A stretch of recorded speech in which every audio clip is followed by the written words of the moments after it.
How much did that cost? That's the question. In today's time, when we're looking at inflation, interest rates, cost of living, the cost of business, how much does that cost is the question that we're asking everywhere from personal life, gas, to businesses overhead. And I would say that is the wrong question. And here's why.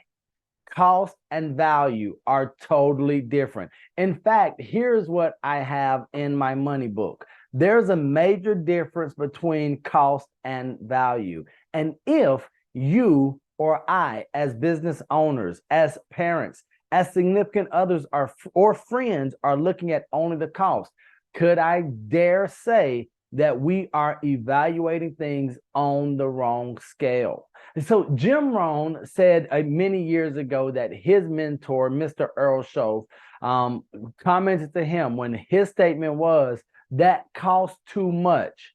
Earl Shove, Mr. Shove said, it doesn't cost too much. You just can't afford it, right? And ouch, that hurt me, right? For you to talk to Uncle Jim like that is a painful deal. But maybe you're saying the same thing. Neil, it costs too much. When I share the cost of my executive coaching or the price of my executive coaching, some people say that costs too much, or they ask, how much does your time cost, or your coaching program, or a keynote cost?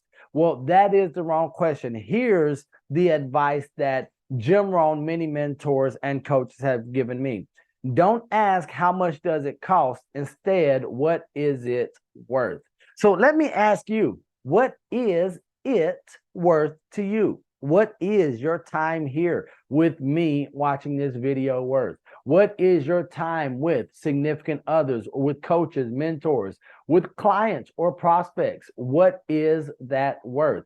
Is it worth more than the cost that you paid? When we look at cost and value, we know that the affluent, that the successful, that the best among us look at value and worth more than they do cost. And I would just say, if we start to emulate and imitate those who are in the top 1 to 5%, maybe we would have different results. Maybe we would actually be the exception, no longer be average, and be world renowned. So let me ask you today, in what area of your life have you been counting the cost? And you need to stop and then start asking, what is it worth?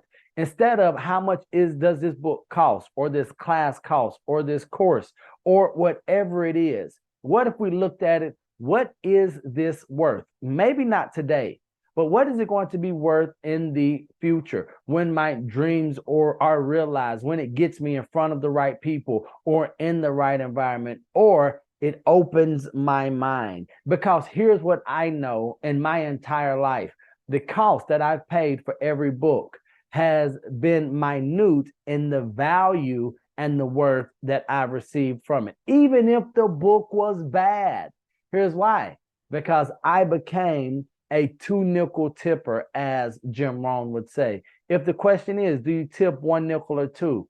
Always tip 2. Now, of course, those times were much different. You can tell by the monetary values in which I'm speaking, but the principle remains the same. How much is whatever worth to you? If the worth is greater than the cost, I encourage you to take that step. It is going to be worth it in the end. And even if there might not be financial returns, I do want to say that you will be better for it. So in the comment section, please let me know what areas of your life are you going to stop counting the cost and start looking at and evaluating the worth of the actions or the opportunities, the risk that you take. I would love to hear it, because I believe that if we can grow better together, we are going to grow better, further, longer, and bigger. Remember, I love you, God loves you, and there's nothing you can do about it. And until the next time I see you or you see me, don't be average, be world renowned.